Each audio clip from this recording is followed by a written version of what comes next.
What's going on, you guys? Gaming Ad here, coming at you with another Addict show. We got here with Hustle. What's going on, Hustle?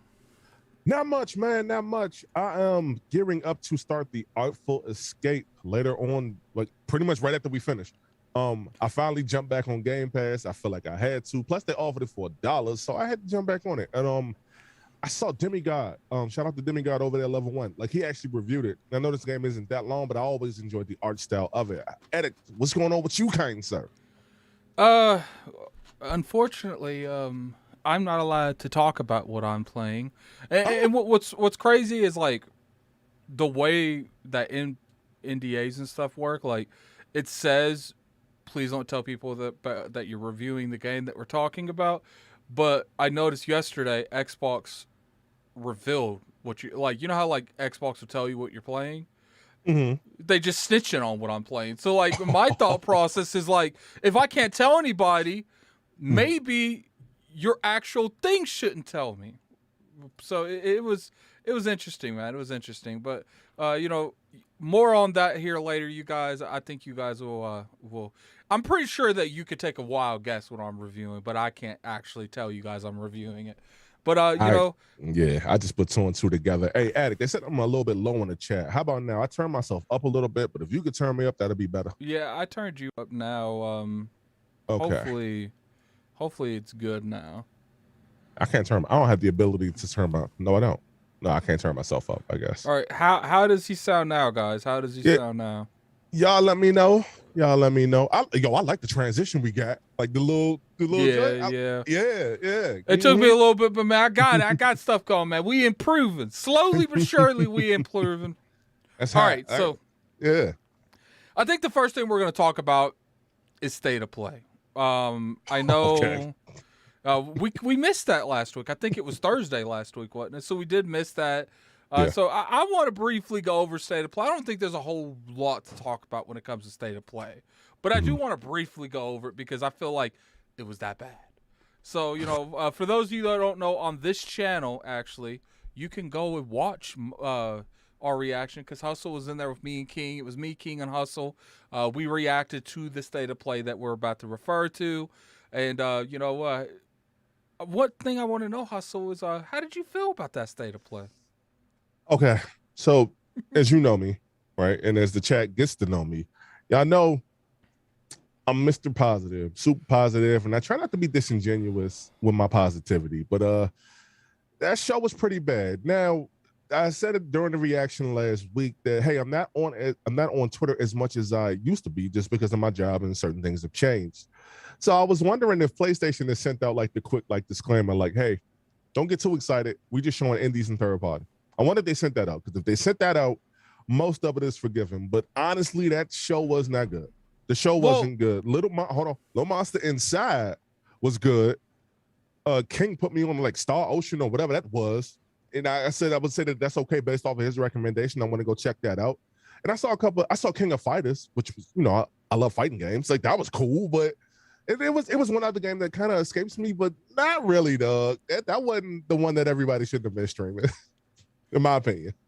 Yeah, I think the biggest issue that the show held is, sure, did they try to keep your expectations in check? Yes, but I don't think they did enough. I think that they promised a third party state of play, which in a variety of things can mean a different amount of things. So I think the issue is how they presented it and the expectations that they set for with the third parties. When you say something like third parties, you think, especially someone like Sony that has a lot of timed exclusives, such as the Final Fantasy franchise.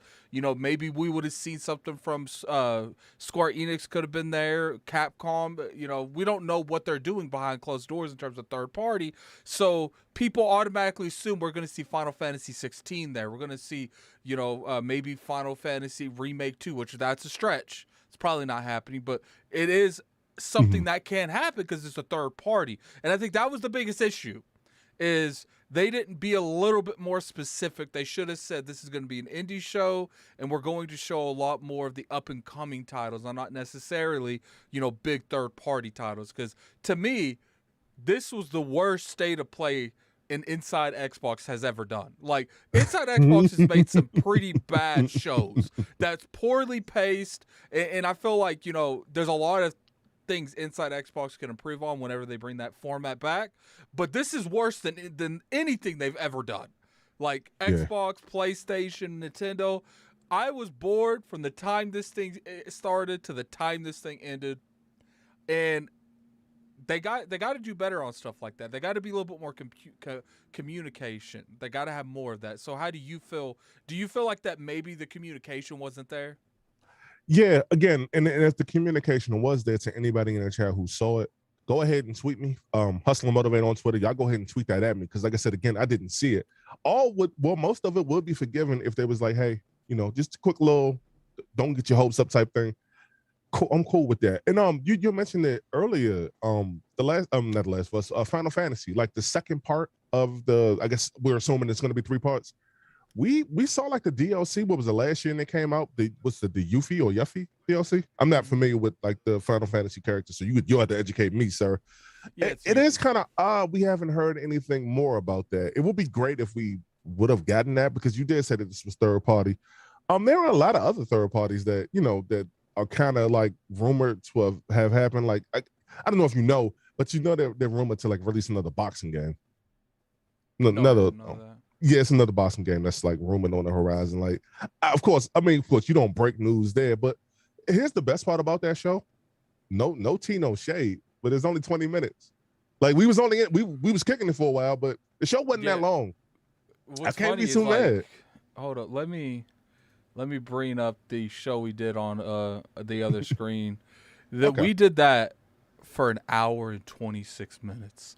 How did we I'm sorry, IOP the GOAT. We made a 20-minute, I gotta say it, man, horrible show into an hour and 26 minutes of gold, like straight up gold. Keep in mind, we did react also to the Halo Infinite thing. So if you guys want to go back and check out that, you could definitely do that.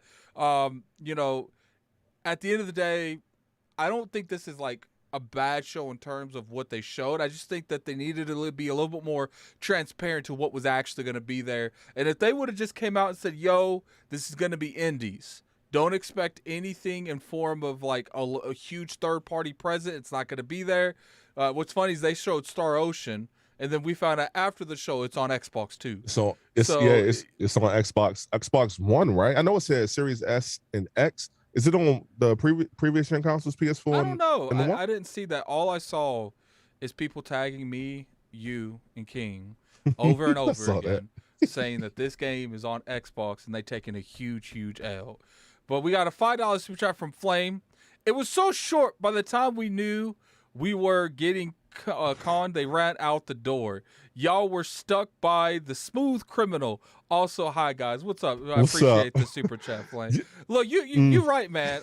I do feel like they needed to. Apparently, he said it is cross-gen, so I think that's another L. It's on older generation. That's not an L, but that's an L. That's a big ass L. Like, you know what? I'm gonna have some stuff like how do you guys feel about this? Like, because obviously this isn't as scripted as like an ILP, but I want to make, because I'm doing more reviews. I want to make, how like back in the old days, like when they would write letters, they would stamp it with an insignia. I want to make insignias for IOP in the Attic Show. So if I don't like something, I press a button and I stamp it with like the wrong one. Like, and then if I like it, we call it IOP approved.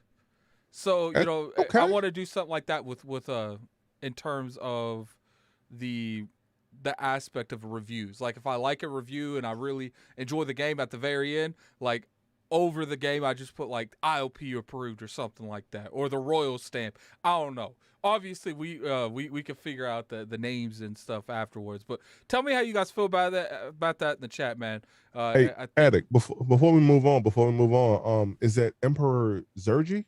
Shout out to you. Yeah, what was abandoned? Like, because we remember there was like a big controversy with abandoned in general, and then they think it was Kojima. Abandoned. Man, yeah. That it's a alleged Silent Hill. Oh, my camera. Silent Hill remake, reboot, remaster. I mean, look, man, there was a lot. I said this during the stream, but I was kind of surprised that they didn't show Grand Theft Auto, the trilogy. I'm surprised they didn't show it. I'm like, yo, hey, look, that could have really saved that show. I know how people got their feelings on it. That's my nostalgia talking. I love San Andreas and Vice City. 3 is cool. I haven't beat 3 yet, so I'm not going to speak on it too much. But it would have been dope had they showed that, because that's getting ready to come out in a matter of 8 days or 11 or 10 days. But what's the day? The second?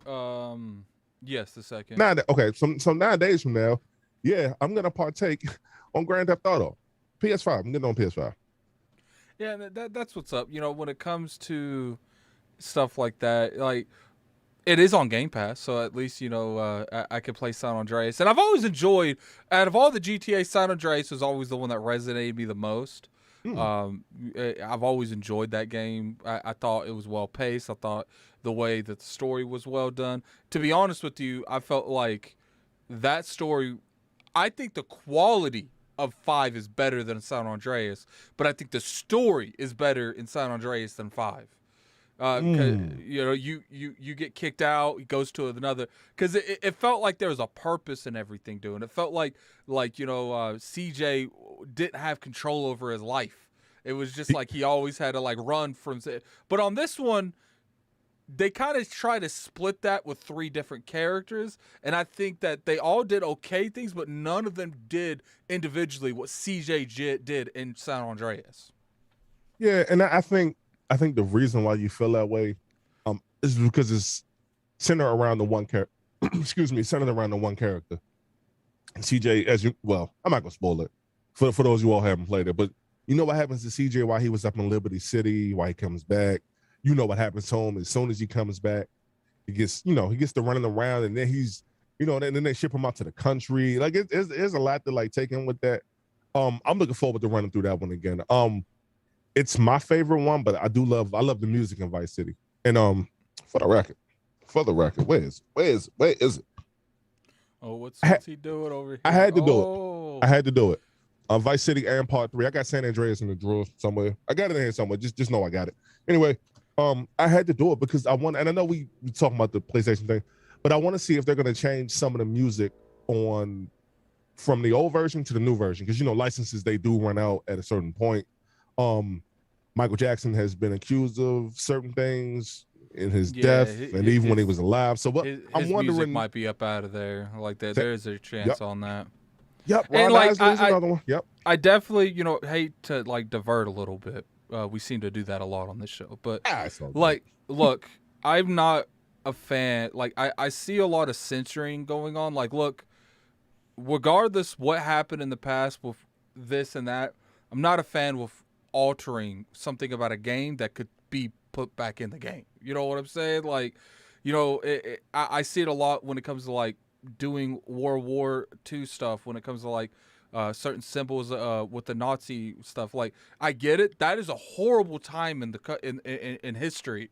But if you're going to do a game in that section of the world, in that time frame, you can't really just remove that, because that removes it from history. And as much as I would love for it to be out of history, like, poff, gone. Right. Though life doesn't work that way. You know what I'm saying? Like, I'm gonna give you a little pushback on that. Now, when you made the example that you just made, that has to be there for historic purposes. Like, I get stuff like that because that's that part of the world, like Wolfenstein, like that type of imagery. English hustle. Good Lord, do you speak it? That type of imagery has to be there. Grand Theft Auto, you are referring to the removal of the Confederate flag. It actually played no part in. No, I'm not talking about the. Oh, okay, I was talking about the music. I was talking about the music in GTA. Wait, did you see the other thing? Because they removed that as well. They did remove the Confederate flag from. Like something like that. I do think that's like on the borderline. That's like, because that's what that character was. That was his origin. So it's like you could take that out and it doesn't really affect the story. So that's okay. But if we're willing to let them take that out, what are we going to draw the line? And I think it's very important to draw those lines before those lines are taken advantage of. And I don't, to be honest with you, I don't care if they take the Nazi flag out of everything, the Confederate flag out of everything. But there is to a point where this history is there for a reason to know that happened and it can't happen again. And if you just remove it, then clearly, people ain't going to be taught it. And, we don't want to go too much into a giant spiral, but, did you see? Okay, man, we keep going. I was a little tired, but now I'm a little bit more awake. Did you see the thing Sony was censoring? I saw, who was it? Someone, Player Essence. He made a video. Shout out to Player Essence. Go watch that video. Apparently, there is a game. Okay, it's a little bit crazy game. Okay, I'll get it. Like, it's a little bit of a perverted game that's on, like, the Switch and PlayStation. So, PlayStation removed the, the revealing clothes chicks that's in it. Which, this game should never have came out. Let's be real. This game is crazy. Should never have came out. But if you look at what Sony did, they let the game come out, but they made them redraw the women as like foxes, like animals, instead of women. Like, and I'm just like, look, man, this game's kind of sleazy and I don't think it should exist. But how you just gonna have them rewrite their art? You know what I'm saying? Just tell them it's not coming on your platform. You gotta see that after the podcast, but you gotta go watch that. It is crazy what Sony did there. Yeah. It's so, and to a point, I can understand where Sony's coming from with them being on their side, because I don't think the game should have came out. Sony was probably like, look, we do want to support you, but we don't want this on our platform. And they gave them that ultimatum. So, cause, they probably made money it being on the PlayStation in general. So I understand where it's coming from on PlayStation side, where, we can't say for them to support developers and then tell them, yo, we're not putting your stuff on, and at least not try to work with them. So they did work with them in some form, but to completely rewrite the stuff, man. Like, Attic, you know why I can't roll with that? I love Naughty Dog. You know how gruesome The Last of Us 2 is. Like, it seems like Sony. He brought that up. What's up? He brought that up. He was talking about the sex scene with Abby, and he's like, "So you mean to tell me?" Because they were clothed, to my knowledge. I don't know. Obviously, he censored stuff. I don't know if it was censored for his video or it was censored in general. But I highly doubt the Switch is going to put, people completely naked in their stuff. So, and what was interesting is like, it's okay for the Abby scene to be in Last of Us, but this indie developer, you got to get that up out of here. We don't need that. My only issue is not the censorship itself. It's like, if you're going to censor something, all right, if you're going to go somewhere with it, go all the way with it. Don't just exclude your people just because you feel like it's some type of artistic stance, because it could be, right? The brutality in The Last of Us, or just whatever. I say The Last of Us, it could be any other game, right? If this game is how this game is, and if you want to censor that, cool, go ahead and censor that. But just make sure you get everybody. Don't just pick and choose, because that's what it seems like Sony is doing. I think I must have heard it on Weapon Wheel. They're kind of picking and choosing, and they're making things different. I think Jack had brought up God of War, how you don't really kill like the human looking enemies in a gruesome fashion, but you'll kill like the little wolves or like the non-human enemies. And I got 3.5 hours in that game. And you're right. I can rip a head off the joint and feel like a boss, but like when it comes to like the humans, you don't get it on like that. And to be honest with you, God of War, that was kind of it. That was his motive. He was a very gruesome, very gory, and he didn't really give anyone mercy. Like, I remember, like, he fought the Hermedes, or the one that's really fast with the wings. He rips his wings off. You mean in the old God of Wars, right? Yeah, the old God of Wars. Okay. So thank you. I definitely see a little bit of censorship, and I do sympathize with a lot of people in terms of how they are censoring shit. I do see it. But at the end of the day, I don't think they've done anything that makes me feel like it shouldn't have been censored yet. You know what I'm saying? I do agree with you in terms of making it more consistent. We can't do it, but then we tell other people they can't do it. I understand that. And I think that is a little bit ridiculous. But in terms of them censoring stuff, they haven't censored something that I'm just like, that shouldn't happen. Now, I'm sure there's stuff out there, because I don't keep up with the censoring field. I really don't care what's censored or what's not censored. I do have a point when it comes to historical censoring, but even that I don't care. It's just I do understand people's thought process in terms of that. But we're gonna go ahead and move on off of Mm-hmm. that because we're just gonna keep going in a giant spiral. Yeah. You know, there's not really much to say about state of play. It was trash. They need to be more communication with us and them, which something they don't really do. We can all agree that Sony needs to have more communication in general. They don't really have communication. I feel like for the most part, when it comes to Sony communication, it's we're going to do something this day, be there. That's all. There's no in between. There's no, I feel like now when Microsoft does something bad, when Aaron Greenberg comes out there and makes a promise that wasn't realistically kept, Aaron Greenberg comes out and says, I was wrong. I shouldn't have done that. And I don't feel like we get enough of that from Sony. When they came out and they said that we're going to do better on that, we should have worded it different. It wasn't gameplay. We need to do better. I see that as them taking responsibility and then taking ownership, and they're going to improve on that. But then when Sony just stays quiet for a whole day after having a horrible state of play, are they in the wrong? No. But I do feel like there was a huge gray area where they could have done better. And I do feel like Sony, in terms of PR movement, they'd rather keep quiet than actually address the issue. So let's talk about Digital Foundry.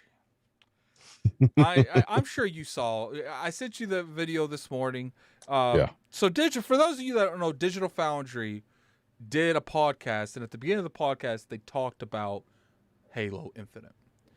There was 3 individuals on there. One was the main dude from Digital Foundry, and then 2 of like the writers. I don't know. I don't keep track of Digital Foundry. Richard Ledbetter, Alex Battaglia. I messed his name up, and Tom, whose last name I can't quite pronounce either, who hasn't been there in quite some time. They had some pretty Attic, would you say that these things were truthful, or would you say that these things were harsh things about the Halo Infinite 6-minute trailer that they just showed for the campaign? I think they have the right to their opinion. I think that the stuff they said is concerning. He brought up that he personally felt like Halo 4 looks better than Halo Infinite. I'd agree. I do think Halo 4 looks better than Halo Infinite. Because Halo 4, in my personal opinion, looks good to this day. Like, that game is gorgeous to this day. Sometimes when I make Halo videos, I get scenes from Halo 4 because that's how good it looks in a video. So I can understand that kind of logic and understand that kind of thought process. But Halo 4 and Halo Infinite are 2 entirely different games. One's open world, a lot more freedom, and War is a very corridor shooter. So I can understand that thought process. I don't agree, because I don't feel like Halo Infinite looks horrible where we have to compare it to Halo 4. But I do understand where he's coming from on that. But that's all I understand where he's coming from. I felt like they're being too hard on this. He was acting like there was no improvement whatsoever. And I think that's just a lie. I don't know what we was looking at. Like that's a lie.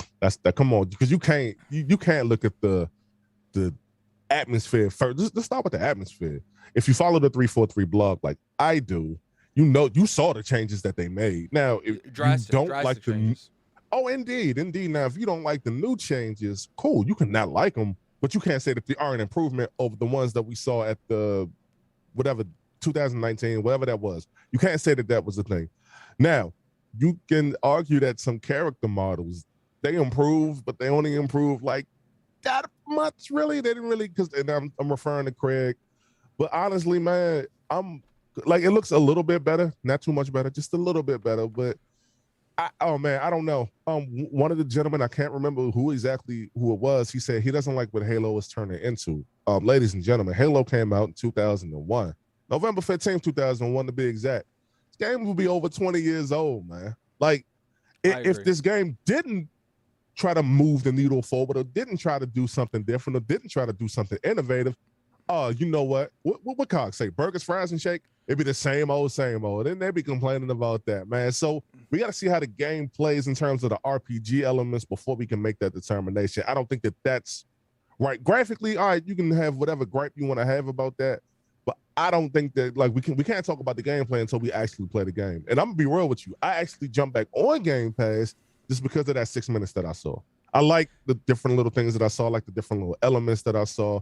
I like the fact that it is kind of turning into an RPG. The fact that you gotta like pick your abilities and you can play the game kind of how you want. I don't like the open world thing so much, but I'm just not, I only play open world stuff like Grand Theft Auto. Like I hate, for the record, I love Uncharted. I love Uncharted Lost Legacy. I hate the fact that when you hit chapter 4, they make you go all around. I hate that. Not just keep me in one direction. Like I'm cool with that. You don't got to do all that. And I feel like I'm gonna feel the same way with Halo, but I'll make the determination when it's time. There was a lot of nitpicking. I almost called you Alex. There's a lot of nitpicking, no addict. It was kind of, I don't want to say fanboys because we know how Digital Foundry get down, like, and we're gonna put respect on their name, but that one was kind of, some of it, not all of it, some of it was kind of a little unfair in my opinion. And I don't like the way it was delivered. Like, it's one thing to say that you disagree with how they're doing things. It's one thing to say that you don't think that there's a whole lot of improvements, but they didn't say one positive thing about Halo. I find it hard to believe if you enjoy Halo that you didn't find anything that you're liking about Halo Infinite. Like, to me, I'm watching this, and we got friends over there at Digital Foundry, but I always got to keep it 100. It really felt like they were looking for reasons to hate this game, and it felt like they just wanted clicks. I'm gonna be real with you, because first off, it's at the beginning of the podcast. Mm-hmm. First thing they're talking about. I'm not saying this is generally not how these people feel, but I'm saying that they were going hardcore. And to me, if you're a Halo fan and you've enjoyed Halo, this is one of the first installments that you feel a little bit more comfortable because it looks like more of the old Halos. It feels like more of the old Halos. But to me, if you come out at the gate and saying this doesn't look right, that doesn't look right, I'm not feeling the way Halo was, I'm starting to judge, did you even play the old Halos? How much of the old Halos did you play? Did you play only 4 and 5? Like, I don't understand how you watch all of Infinite and you can't find one positive thing that you really enjoy what's going on. To me, it was a witch hunt. They was looking for anything they could to, speak negatively about the game. And I don't like saying stuff like that, but I wasn't feeling the vibe. I didn't see the passion in their voice. Obviously, I can't see a voice, but I didn't feel the passion in their voice. I didn't feel like they was even enjoying what they was speaking. It felt like it was just something on a screen that they had to talk about, and it wasn't actually something they wanted to talk about. Like, I don't know how much they play games. I don't keep track of Digital Foundry. I don't keep track of anything Digital Foundry, really. I don't even watch their breakdowns. I don't care. Like, I really don't. But when I watched this, because people were sharing the Halo 4 thing, so I went back before the podcast. I'm like, let me watch the whole show. Not the whole show. I don't watch the podcast, but let me watch the beginning of it and see what they're talking about. Halo, I just didn't feel passion coming out of it. Like, they weren't really giving it, like Chris Ray Gunn, over there at Last Stand Media. He's on Sacred Symbols. When he talks about Halo, you sense the Halo energy coming off of him. You feel like he knows what he's talking about. He's not just talking about why he doesn't like something. He's giving you examples of why he doesn't like it. He's giving you references to older Halos of why he doesn't like something. It really just felt like, yeah, it just didn't look good. I didn't like the way this looked. They didn't really explain why they didn't like it. And I'm so sick and yeah. I want to shoot Alex a little bit about Alex Pratalia, because he did say he did a video or did some content with Ethos Box, and I hope I get his name right. He said he with Andy over there. So he said he did some, he said he did some content. So maybe it's more to, more. Maybe he explains a lot more in said video. But yeah, I feel that, and Alex, I almost called you Alex again, sir. Hustle, stop it. You're fine, man. Alex, close enough. Yeah. Well, you know for a fact that I prefer Gears over Halo. I play Halo Reach, be Halo Reach, play Halo 1 back in the day when it first came out, be Halo 1, me and my brother. Play Halo 3, and then I kind of just stopped playing there. I've been playing Halo 5, the multiplayer recently, and I've been playing and I played the Halo Infinite beta, with the squad or whatever, right? I'll tell you personally speaking, like, out of those 6 minutes that we got for the trailer, there's a lot that you can like really unpack from it, and it's a super dope trailer. And after we get done critiquing them, I just want to take some time to talk about the weapon because I think that she's super endearing. For real. That's another thing. Mm-hmm. Explain to me how they. I'm pretty sure that was just talking about the game in general, wasn't it? They just highlighted a lot of the art designs and choice. Like, they weren't talking about anything lore wise. They didn't talk about the elite that's going around killing Spartans. They didn't talk about weapon. I didn't really see them talk about her too much, if any. They didn't talk about the Forerunner wannabe or the Shaladin, whatever that Forerunner was that threw Halo, that threw Master Chief through a couple walls. Like, to me, like, how are you only going to highlight the stuff you don't like, but you don't even talk about the stuff that you enjoyed? And that's the issue I really have with this stuff, man. Hey, we got a $5 super chat from Merc. What up, boy?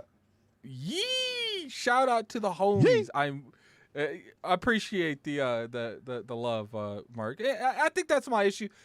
All love over there to Digital Foundry. They just doing what they do, and that's their opinion. And they could be huge fans of Halo, and that's fine. But all I'm saying is from a perspective of someone that loved the Halo that loves the Halo franchise, I just didn't feel the energy and I didn't feel the love over there. I just didn't. And if they feel away, I definitely understand that. We come on here, man. We'll talk about it, and we'll see what's up, man. Because they do a phenomenal job over there that I don't keep up with. Indeed, but I do keep up with it, and I'll tell you that they do. They definitely do a phenomenal job, and they're super analytical. Side note before we move on, I love DF Retro. Like, Addict, as you know, I've been back in my retro bag and everything, and like DF Retro, like really offers something different. I know that had nothing to do with this. I just kind of wanted to shout out DF Retro because I like DF Retro. I'm not gonna lie. Yeah, I'm looking forward to the game. I will be playing it day one. Maybe not the campaign, but I'm definitely playing that multiplayer day one. But I got Game Pass, so I'm gonna run through it. I really want to wait until the co-op drops, man. I know this had nothing to do with that, but I want to wait till that co-op drops. Me, Contra, and Mega ZX456. Like, we just beat Halo Reach, and we're gonna run it back with the new one at some point, whenever the co-op drop.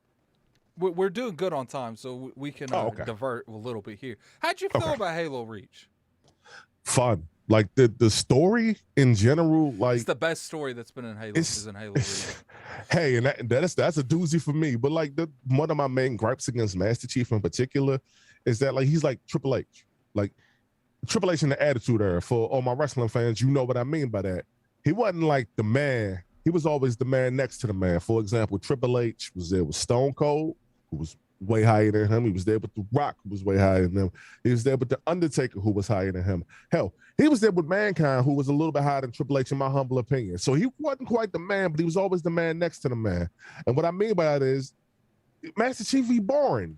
It's like, it's the other people around Master Chief that made it good for me. That's why I like 343's version of Master Chief more, because I felt like 343, they make him more human. They give him more of an emotional side. They're the ones that creepily have him like fall in love with Cortana. And I know, the dude, he's been around her. The dude cares about Cortana. He don't want her just disappearing. So I like that side of Cortana. I like the fact that, you see Master Chief get more emotional when it comes to certain things. You see that side of him. And I felt like when it comes to Halo 1 through 3, he was just there. He didn't really, he said the one-liners. And I never really liked that. That's all I always liked what 343 has done with Master Chief. Now, obviously, I wish they do it better. But, I do like the direction that Master Chief's going. I just wish they would do it better. Like, but, we'll have to see how Infinite goes in terms of, because it does look like, he's getting some kind of bond with Weapon, whatever her name is. He's getting some kind of bond with the other guy. Whoever I don't know. We won't know who he is yet. We still, who he is yet. The pilot. We'll just call him the pilot. But I do see a chat that I want to talk about real quick, because I'm curious to hear your opinion on this. And I'm actually going to change the title because I do want to talk about this. Do you think... Okay, let's just set it up. Let's just not go straight into it. For those of you that know, Dr. Disrespect is a huge streamer. I don't agree with a lot of the things he says, but he made an interesting statement that he feels like Halo Infinite is going to die off eventually because it doesn't have a battle royale. How do you feel about that statement? I feel like Halo is probably one of those games that doesn't need it. I understand why you would implement it because it's a sign of the times, but I'm gonna be honest with you. To me, look, the BR thing is done. I feel like the best people who did it, now y'all know if y'all agree on that. PUBG was like the funnest like that I've had with Battle Royale. Fortnite cool, whatever, but like the tense moment of just watching that bubble on PUBG just get smaller. Like that's just like a real tense thing. I don't think Halo particularly needs that. I did play that multiplayer beta, and I'll be real with you. Like I feel like they don't got to copy nobody else. In fact, what I would love 343 to do is to innovate, come up with something of their own. And I know that they can do it too. I know that they can do it. All right, here's how I feel. Okay. I know I'm about to piss off the chat, but I piss you guys off every week, so it's okay, man. I do agree with Dr. Disrespect, and I don't agree with it day one, but I do agree that they would be dumb not to imply some kind of battle royale into the game. This is how I would do it. I'm just going to be real with you guys. I would have everyone be OD. What? Go ahead. I just saw that super chat. Chill, y'all. Well, chill. Lyris, $5 super chat. Dr. Disrespect, stay faithful to his wife, much less one game. He's gonna jump to whatever is biggest at the time. I don't pay him no mind. That's some crazy stuff, man. God, you see y'all. that they have no problem super chatting smoke. That's what I love about our community. I see. But you guys do need to calm down a little bit. Chill, a little bit. Come on. This is how I would like for it to do. I would like get a reach map. Get maps in the game, and I would like, instead of everyone being Spartans, just let people be ODST. I would like the drop pause that they do, that replaces the ship. So the map pops up at the beginning, everyone chooses where they want to go, and you just get shot down there with your little satellite thing, whatever it's called. I don't know exactly what the ODST little drop pod's called. And got you. So imagine it starts, it pops up, there's a little diagram, you put where you want to, when you press X, it shoots you down to that spot. I think that would be a very unique way of doing it. Maybe they can have certain areas on the map to where if you go and you can able to hold that point for a certain amount of time, one of your teammates can be augmented on and become a Spartan. So I think there's a lot of different scenarios that just think about it, guys. I know that you guys are always against implying stuff that doesn't make sense into a franchise. I will agree with you that it doesn't need it, but I'm not going to say it shouldn't have it. Halo has always been, especially the multiplayer, about what you pick up and what you maintain to keep the games up. So to me, out of everything that should have a battle royale, this is the game that should have a battle royale. You're looking for the BR, you're looking for the AR, you're looking for the equipment, you're looking for the vehicles. This game is BR all over it. I'm going to be real with you. Halo, the very foundation Halo is built on, can make a great VR. I get it. You guys don't think it doesn't need it, and it doesn't need it. But I think we can all agree that the biggest games being told right now have BR. It doesn't hurt it to have its own version of it. We got a $2 super chat from Flame. Halo already has a BR, that battle rifle. You got a point there, man. But that's my only thing. I don't know how you feel about that, so we'll let you, go off of that. I just feel like if they're willing to put it in there and they're willing to do it right, that's the key point. It's got to be done right. Why? Yeah. What's the issue?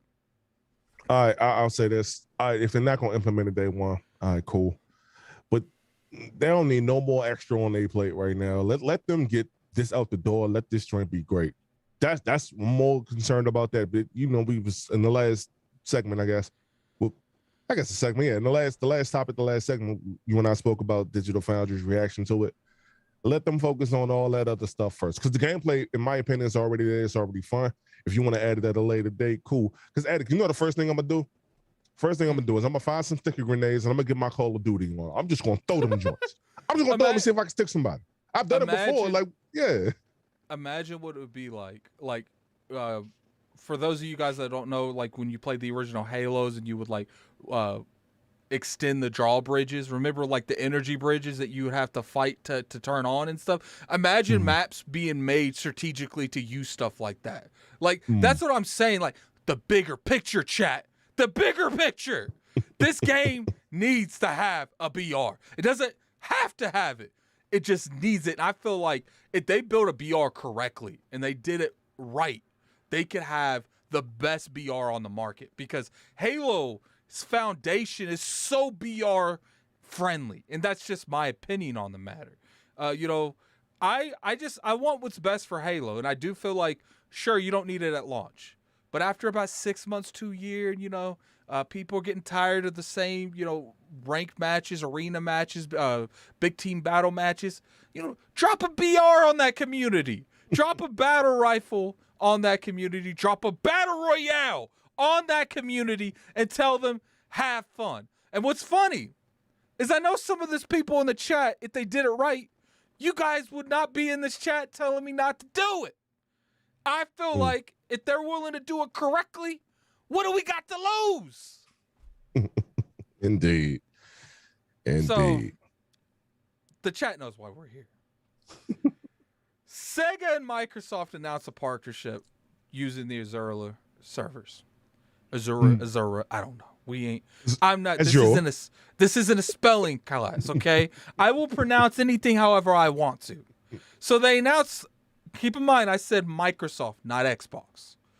Sarah Bond did come out and formally, you know, pretty much say how much she appreciated this kind of partnership and how she is going to look forward to working with them in the future. So I do think there is some gaming in this. My question to you is, Hustle, and the question that I have for you right now in the Attic Show. I was about to say the realm, but we ain't in the realm. So in the Attic Show is, do you think this is going to be huge in the gaming part, or do you think this is going to be a little bit of gaming leak, but it's mainly just for business aspects?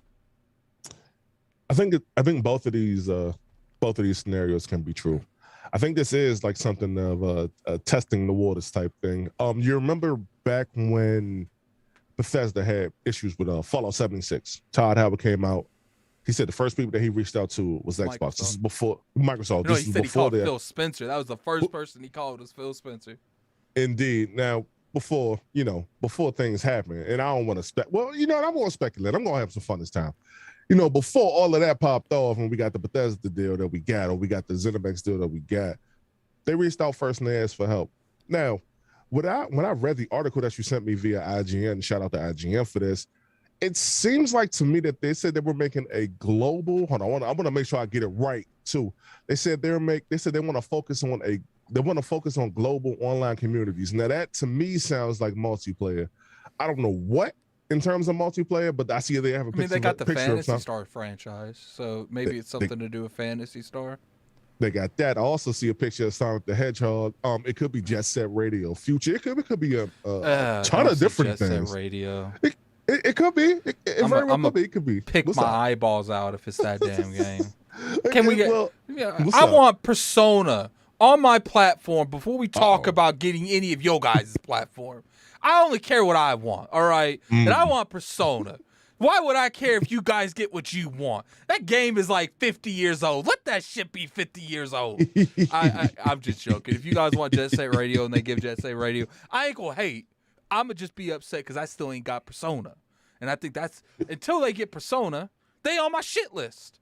Oh, I feel you on that. But you know, they also said that they made it seem like this would be like a new experience. They made it seem like it would be a new title from what I briefly had the opportunity to read. So, you know, the sky's the limit, man. And I feel like this is like sky a thing is not the limit until we get Persona. Right now. Okay. Well, so right now the limit is the sky. The ceiling of my house is the limit. But once we get Persona, then we can go past my ceiling. But All until the right. ceiling is met and the ceiling is Persona, we're not doing no more after that. Jet Set Radio. This chat, man. There's a lot. Virtual Fighter, like, because it seemed like Sega and Xbox or Microsoft rather, they're already like working their hand in hand. Like, if you want to go right now on Game Pass, you can play all the Yakuza games, which is dope, which is super dope to me because I've never played any of them. So if I want to jump into any of them, I can start from the very beginning and work my way forward. Like that to me is like super dope. But I think that the both of the questions that you asked me in the very beginning, I think both of those things are true. I think this is like a trial run. I think that if this works out well or works out in their favor or even works out halfway decently, Microsoft would acquire I forget Sega's parent company. I literally have blanked on it because I wrote it down earlier, which Sega, I can't think of it. Sammy. Stay there you go. I Sammy. almost said Samu, but yes, I think they purchased Sammy. Yeah, Sammy. You got me. See, Appreciate you. Sammy, I think if they do buy Sega, I don't think they're buying Sammy. Sammy's a publicly traded company. So it's going to be a lot harder to buy that company. But Sammy did separate its assets from Sega last year or the year before. Oh, so that you don't. So they could theoretically sell Sega to Microsoft because Sammy owns Sega.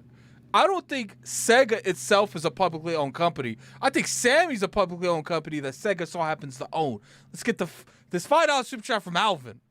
Jason Zander is the VP of Azuro.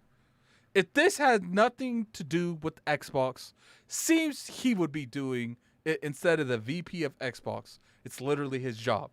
Alvin, if I had the onto something emote on the Addict Show, which I probably should bring some of those emotes over here. I'll probably do that for next week. I'd click that shit for you right now because I agree with you. I do think there's a lot to say on what you're saying. I think that, I will get into my opinions. I'm going to let Hustle finish his opinion. But then we got a $2 super chat from Flame. Play Yakuza Like a Dragon, Hustle. Perfection. That's what I hear. Like a Dragon is a great game. I have to. That's what I hear. So finish your bars, man. Finish your bars. Well, man, that was basically it. And I actually learned something new. Shout out to you, Alvin, for that super chat. No, so I learned something new. I look forward to seeing what comes out of whatever is happening here because I'm always looking forward to a new experience. But this does definitely sound like something that's multiplayer based, something that's going to be extremely community driven, according to what I just saw with that IGN article. And I'm excited for the future, whether they buy Sega or not. That didn't really, it'd be cool if they did. But I want to see what's the new thing that they create because I always like the new stuff. I always love, I love the merch. I love my retro stuff. I love the fact that you can revive some stuff if they, if they do acquire Sega in the long run. I love the fact that you can revive a lot of stuff. But I do want to see what the new thing is. I want to see what the new thing is. I agree, and I think that Sega and Microsoft, they're a good fit. That's what I've always felt like. Microsoft needs that type of audience. Sega's there, just dandling. Sammy has clearly cleared. If I haven't heard a company say buy this damn company more than I've heard Sammy say buy Sega, I don't know what else. You don't separate your finances from Sega unless you're like, look, man, anyone.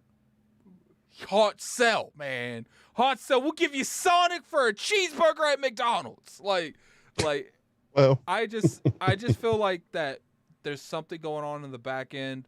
I don't know if it's something like buying Sega. It's pretty big. That's a pretty big thing to say. And it's probably something small, but I do think that it is worthy of looking at. Now, when it comes to Sega and Microsoft's partnership in general, I think we're going to see, if anything, that's going to benefit gaming more than anything. It might not be the partnership itself, but the relationship over the partnership being built. Obviously, it's easy to tell a company like Sony when they hit them up for Persona 5, Sega, I want Persona 5 exclusive to PlayStation. And when PlayStation and Sega have this good relationship and Sega and Microsoft don't, it's easy to be like, yeah, we don't need Microsoft. We'll let you buy the exclusive rights to Persona.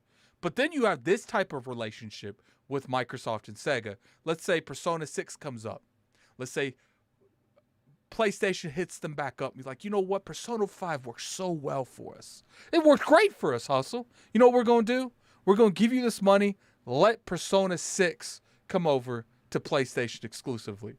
You know, Sega going to look at that money, and they'll be like, yo, that's a lot of money. But they'll be like, we're going to make Microsoft pissed if we take this money. And now there's more to lose. You know, if you've muddy the waters to take this little bit of money, which is not a little, it's a lot of money. But if you muddy the waters taking this money from Sony to get Persona 6 exclusively on their platform, you might potentially damage this partnership between Sega and Microsoft. And I don't think Sega would take that bag, because at the end of the day, I think that they would value Microsoft's relationship with using these type of cloud servers than they would the money that Sony would give them to make Persona 6 an exclusive. This goes for anything. The Yakuzas. I don't expect anything from Sega being exclusive ever again to anyone else. Microsoft might get some exclusive shit because of this. Because when you have this kind of relationship with them, look at Square Enix and Sony. They had such a great relationship, such a good partnership. They even bought each other stocks when they was in the gutter. Because of this great relationship they've built for the past 20, 30 years. I'm probably exaggerating by 30, but we're going to move on with that. They were able to get this type of relationship to where when things are looking south and they hit up Square Enix and like, yo, Final Fantasy VII Remake, what do you guys want to make that exclusive? There was a conversation to be had to make that happen. And if they wouldn't have had that kind of close relationship with Square Enix, I don't know if that kind of conversation could have happened. Would you agree with that kind of analogy? I agree. And I was gonna say that, you know, Sony in this case would be the short money, and Microsoft in this case would be the long money. Like, yeah, you know, you can get $1 million up front, but if you had the chance to make 10 million over the course of, let's say you can get $1 million up front over a year, but if you can make 3 million over a year, like you take the longer money, even if it may take a little bit longer to get to you. So, you know, I don't think that I think what we see now are like the seeds to plant the actual different plant a little bit later on along the line. So it's just, you know, right now it's just it's a slow game. You know, they going steady at the moment. They holding hands, and then, you know, well, you know how the rest of it go. You take her out. You know what? Shut up, Hustle. Shut up, Hustle. What's you know up? What would be crazy is that this spawns not exclusivity from Microsoft, but it spawns Game Pass from Microsoft, where they can go out there and imagine at E3 this year, Microsoft goes out there and announces Persona 6 on their stage. That's and dope, at the man. end, it says Game Pass Day 1. Do you know how? First off, I'm going to have to check on my PlayStation brethren, man. I'm going to have to check on them. Because I thought having the show on Game Pass affected some of them, when a lot of them didn't even play it. It was the concept of having the show in Game Pass more than the game itself being in Game Pass. But Persona, a lot of these people play Persona. Oh my God, please let it happen. Please let it happen. Man. I want the fire in Twitter.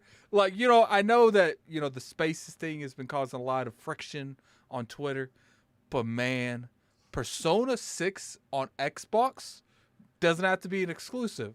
But if it's Game Pass and it's on Xbox, oh man, we're going to give some people something to talk about today. You guys want your Spaces?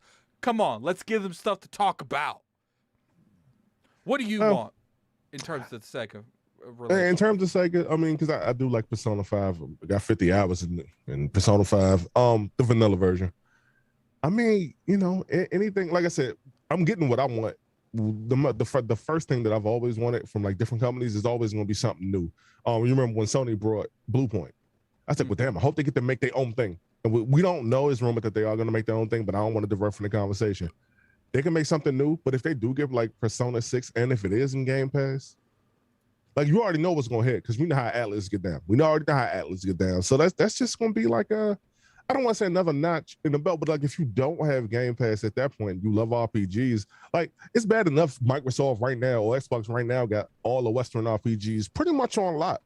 And you know what, they got Fable coming, you know, Not was Eric, the name of it escapes me at the moment.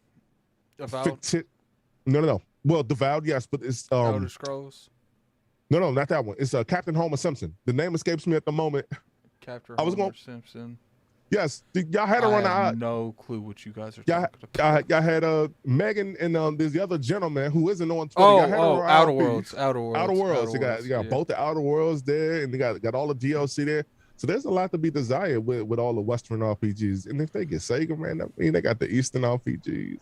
Oh, man, look, I mean that's your RPG box because they, Xbox used to be the shooter box, as you know, it's like we said on this podcast before. When it comes to RPGs, sure, people love the Sony template. People love that kind of game. But if there's a good RPG, that's almost always getting Game of the Year. Almost every single time. Remember, Outer Worlds 2, Outer Worlds, the original one, that was a very budgeted game. Very good budgeted game. But that was nominated for Game of the Year. That was on that list.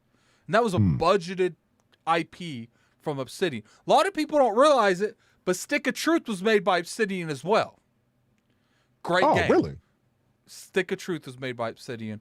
The second one wasn't, but the original one was made by Obsidian. So I love that. And that's why I love when it comes to Obsidian is the amount of diversity in types of RPGs they can make. Obsidian can make any RPG they want. There's not a lot that they can't do in the RPG field. We got a $5 super chat from Mr. Irishman. Do you guys see Xbox China Twitter account tweeted something about Final Fantasy VII Remake last week, then deleted the tweet? No, I didn't catch that. Final Fantasy VII. First off, I want to say that I don't know. I might replay. I haven't played it since the original one. Did you play 7 Remake? No, sir. That's not. See, I mean, that came on 7. Game Pass, man. You can get in that. You can I get know, straight up on that. 7 wasn't my thing. When that era of RPG came out, I had moved on to I was playing sports games, Grand Theft Auto at that point. Was just running different stuff. But I didn't, as you know, I didn't have a PlayStation. ILP episode 165. I pretty much used that joint as a CD player. I'm not gonna lie, but I think I'm gonna keep it real with you. I'm gonna keep it real with you. Had it been on Nintendo, like it originally was supposed to be, but Nintendo was on ABS. It had supposed to have been on 64. I would have ran it. I would have ran it for sure because I was familiar with those characters from Final Fantasy 3, which is I think 6 over here. And you know what? Y'all gonna give me dumb numbers over here, but yeah, it's gonna throw me off. But I played a bit of that though. We could talk a little bit about it because we're about to end the show. Probably give another 15 minutes. But you know what I really don't think people are really taking into consideration? How good Microsoft studios are doing right now. Look, sure, a lot of them are making games for multiple platforms. You got Age of Empires that's not on Xbox. I don't want to necessarily think about the console aspect. I want to think about the studios regardless of what they're doing. You got Psychonauts. That was like a 96, 97. I don't know. It was in the 90s. It was the high 80s. I meant high 80s. Outer Worlds, great game, scored well. Let me go ahead. What else? Halo's about to come out. Now, Halo's obviously up in the air. We don't know what Halo's going to do. But what I'm really liking, what I'm seeing, is just off these little bit of games we've seen. We've clearly seen that these studios can deliver. It's just how much they can deliver. I'm looking right now. The Outer Worlds on PS4 is an 85. The Outer Worlds on Xbox One's an 85. So, you got really successful IPs. Age of Empire, I think they're on 4, aren't they? Yes, I believe so. Metacritic, which I played a little bit of that. That's actually a really high quality game. 82. 82 is a phenomenal score. User score is a 77. No, 76. So to me, they're making good games. Yeah, but Addict, we have a game that you completely forgot about that you actually reviewed in Deathloop. Arcane, I believe, made that. So you gotta, we're gonna have to pay a little bit credit, a little bit more respect to Microsoft. Forza, the new Forza comes out on. I think you'll be playing on 88. the 5th. 88. Yep, was what Deathloop made. Okay, right. So, I mean, so 88, almost high, almost low 90s or whatever, which is still phenomenal. Psychonauts 2 is a 91. Really? Okay. I that hey, that's respect, man. See, That's and obviously we know Forza's going to do well. We know Halo's at least going to score 85 and above. If it scored below that, I'd be very shocked.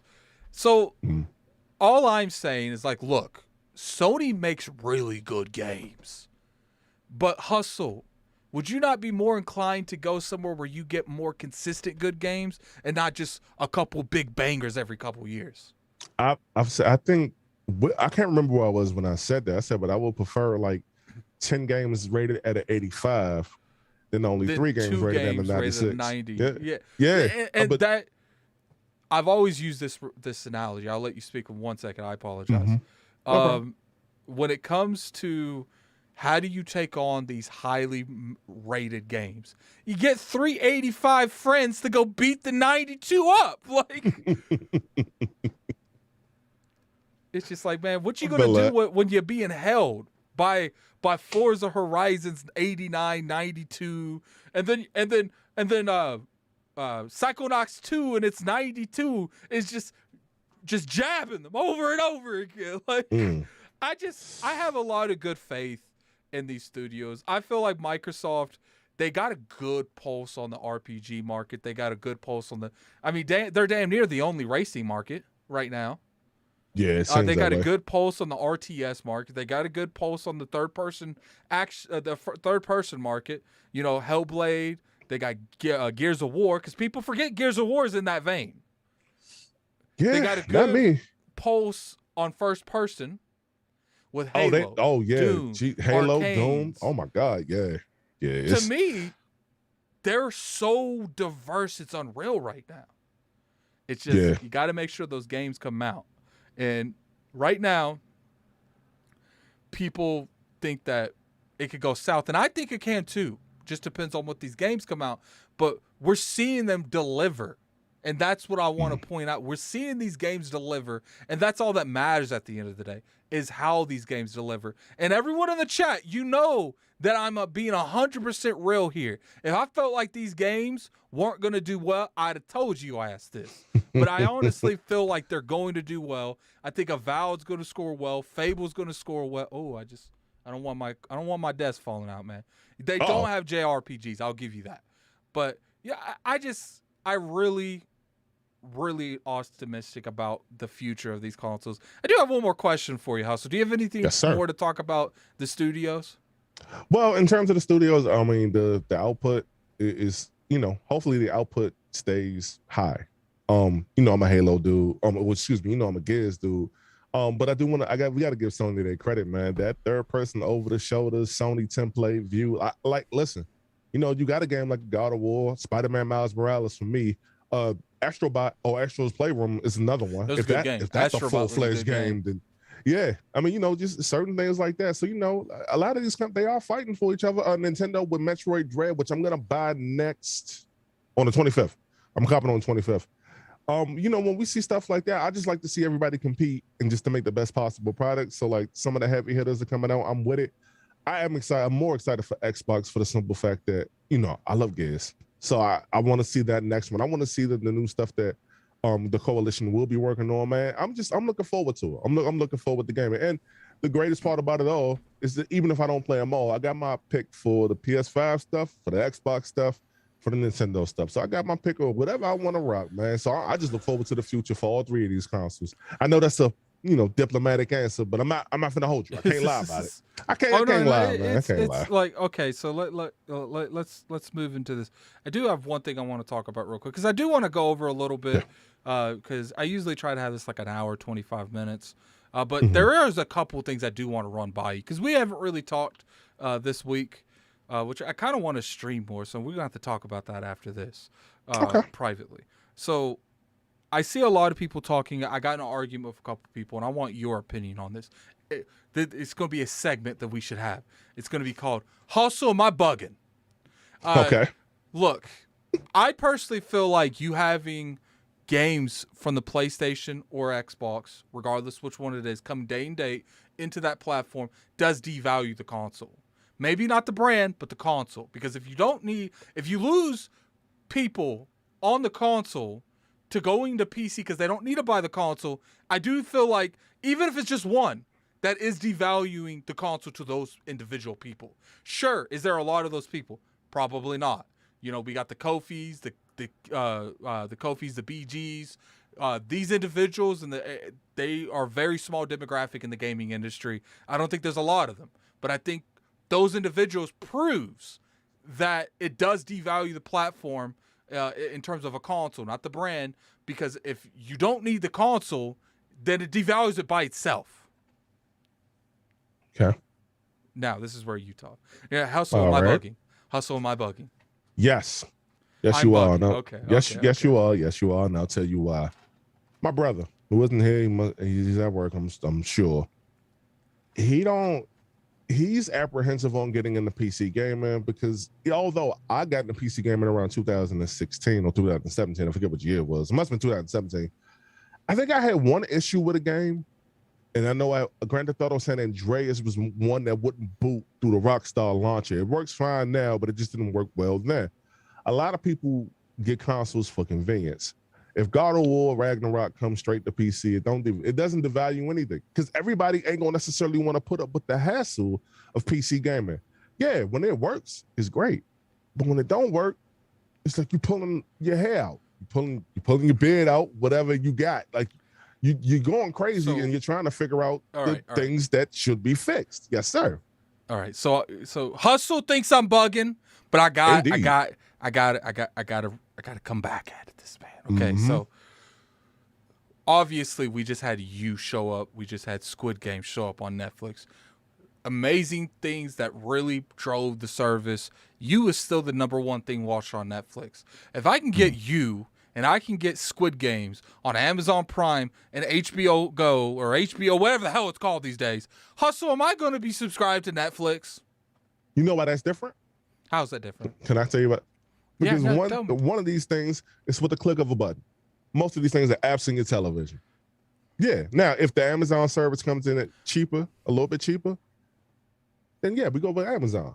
If, Hulu sells that thing for a little bit cheaper, you go with Hulu. You might put up with a little bit more commercials, but you go with that. So you'll find a cheaper option at that point. But the reason why that's not really an apt comparison is the fact that, Addict, now granted, you don't got to spend $3,000 on no PC like I did because I'm a crazy person. You don't have to spend that type of money on no PC. However, right now, if you buy a PC, you might be spending that much. You might be spending that much type of money. You might be spending that type of bread. If you care about the 4K visuals, which PS5 can give you, which your Xbox Series X can give you, if you care about the high frame rate, which both of those consoles can give you, and the Xbox Series S can get you, and you just want the convenience, you just get the console. It's right there. You know, for the most part, when you boot that game up, it's not going to really crash. You might have a couple crashes day one, but it's not too bad. PC on the other hand, and you know this, you might have to Google a fix for something when you buy it and you don't know what's going on. You could literally have like an issue with your RAM and you don't know what's going on. It could be your graphics card could be out of date. Hell, I mean, I think in some cases your graphics card probably could be too new. And before y'all say, oh, how is that possible? Yeah, that's been a thing too, to where like some newer cards seem to work worse. Like I said, anything lower than like a 30, I think it's like a 3060. I think Audible was having trouble, I think, playing whatever game he was playing. And I didn't have any problem. I got 2080 Ti. I ain't had no problem playing the joint. So these things are, a lot of these things are by a case-by-case basis. But no, that's not the same, man. That's not the same as Netflix offering something that is just as simple as a click of a button. And, yeah, okay. And the reason I say it is because we're not looking at this aspect of like a service. We are, but we aren't at the same time. I'm looking at this from the aspect as content. There's a certain amount of content on every platform that entices people to go to that platform. If you offer that content on other platforms, then it comes down to what platform does the best stuff. For instance, if everything was on Xbox, I'm pretty sure the majority of people would get an Xbox because they have gifting. They have more features. They have a more of enticing service The only thing they lack is a lot of the better games that's in the industry right now, such as Last of Us, such as God of War. But if you put those on the best platform that has everything else but those games, everyone's going to drift towards an Xbox because they have the better services in general. To this day, you still can't gift on PlayStation. They have a cart system and no gifting system. Makes no sense on PlayStation. That's why I'm in that mindset. That's like, look, comes to Netflix. If I could get everything on Netflix on every other service, it would come down to what service has the better features for me, and I would leave Netflix and go to that service. But I can't leave Netflix because they have the concept that keeps me in that platform. For instance, sure, there's a lot of people such as your brother that don't want to go to PC, but there's a lot of people on PC. They said 30% of people had a PS4 that had a PC. So that's 30% of people. That's like 130 million people. It's like 25 million people that could potentially leave your platform because they don't longer need it. Now, when you put it in aspects like that, that's a lot of people. That's a lot of people. You got the BGs, the Kofis, the Kevs. You got a lot of people that have a PlayStation because they got to have a PlayStation, not because they want a PlayStation. So when you give these people the out to leave, they will leave. Now, keep in mind, when they leave, they're leaving more than just not that buying that console. They're also leaving being in that ecosystem. They're not going to go and get the Call of Duties on the platform because that's where they want to play, because it's non-cheating, friends there, et cetera, et cetera. They're not going to have that option there. They're going to end up leaving that platform, so they're not going to be spending microtransactions. They're not going to be on Fortnite. They're not going to be on Warzone. So they're going to also lose money in that form as well. That's why I'm saying that when it comes to devaluing the platform, it does devalue. Now, and not a lot, because like I said earlier, the Kofis, the BGs, me in some way, because I do have a capable PC. I got a 3060 Ti. So we're probably going to buy the platform anyway because we like newer stuff. So that's a very small percentage, but I think it's, even if it's 5% of the gaming community that would pull out of the PS5 because they can get it on the PC, that's still 5% of people that would have bought a PlayStation. I do think even that 5% leaving devalues the platform, maybe not the PlayStation or the Xbox platform, but it devalues the PS5 and the Xbox Series S and X. I mean, I think we can agree to disagree. I think, moving things on PC from Microsoft in some strange way has helped it, to be honest with you. I really think that it has helped the actual brand itself. But that's just my humble opinion. I got a super chat real quick. We got a $5 super chat. Man with a plan. I like that. Man with a plan 69. What if Xbox Series X became a PC now? PC games come to consoles. A PC and now PC games come to consoles. So I don't know if like you're referring to maybe like they get a Steam app on there. You can bring your Steam library and they're compatible with the Xbox Series X. So I'm kind of curious on what you meant by that.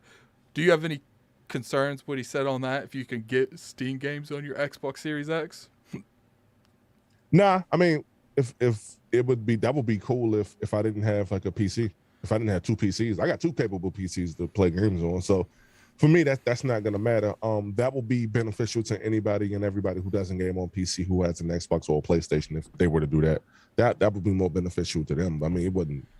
Like none of that stuff bothers me. Like I know we was talking before we got started. I want to play the Awful Escape, like on PC. So it doesn't really, none of that really bothers me. None of that would change. Well, let's put it this way. None of that would change anything for me.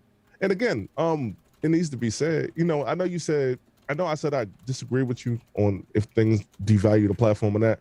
I go where the games at, man.